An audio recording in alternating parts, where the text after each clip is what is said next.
आज मी गेली होती सातपाटीला. माझ्या भाऊ-बहिणींना टाटा बाय-बाय करून मी सातपाटी जेटीवर पोहोचली. कारण मला जायचं होतं मुरब्याला आणि मुरब्याला जाणारी होडी येण्याचा मी वेट केला. होडी आल्यावर मी मस्त होडीमधून सातपाटी टू मुरबा जेटीवर प्रवास केला.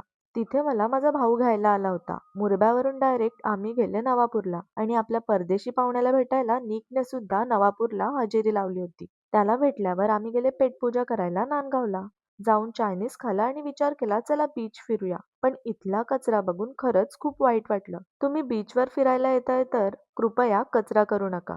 बीचवर काही मुली रील बनवत होत्या. कोणत्या गाण्यावर रील बनवत असणार जरा कमेंट करून सांगा. भावासोबत गप्पा मारायची खोटी ऍक्टिंग करत व्हिडिओ बनवली. मग निकला बाय करून आम्ही गेले ग्राउंडवर, जिथे मांगेला समाजाचे फुटबॉल टुर्नामेंट होते.